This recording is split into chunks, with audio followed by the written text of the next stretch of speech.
2022년 3월 11일 찬송 342장 너 시험을 당해. 말씀 누가복음 20장 20절에서 26절. 제목 교활한 질문에 대한 지혜로운 가르침. 대제사장들, 서기관들, 장로들은 예수님의 지적에 대해 회개하지 않고 예수님을 로마의 법으로 잡아야겠다고 결심하고 첩자를 보냅니다.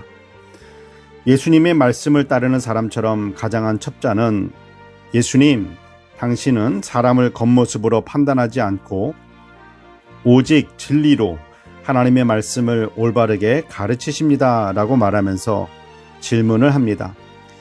우리가 가이사에게 세금을 바치는 것이 옳은 것입니까? 옳지 않은 것입니까? 이것은 하나님의 백성인 우리가 우상을 섬기는 나라의 백성으로 세금을 내는 것이 맞습니까? 아니면 하나님의 백성답게 로마의 세금을 내지 않는 것이 맞습니까? 라는 질문입니다. 이 사람의 질문은 겉으로 보기에는 믿음 생활을 올바르게 하고 싶어 하는 것처럼 보여지지만 실상은 예수님을 함정에 빠뜨리고자 하는 질문이었습니다.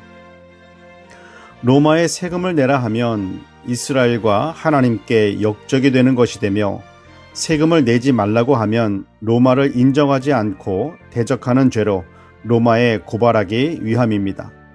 예수님은 데나리온 하나를 보이라 말씀합니다. 데나리온은 로마의 돈으로 하루 노동자의 품삯에 해당하는 동전입니다. 예수님은 그 동전에 누구의 모습이 있고 어떤 글이 새겨져 있느냐 물으시니 그는 가이사의 것입니다 라고 대답합니다. 예수님은 가이사의 것은 가이사에게, 하나님의 것은 하나님께 바치라 대답하셨습니다. 예수님의 대답은 그 어떤 함정에도 빠지지 않는 지혜로운 답변이었습니다. 오늘을 살아가는 그리스도인들도 가이사의 것은 가이사에게, 하나님의 것은 하나님께 바치라는 이 말씀을 지켜야 합니다.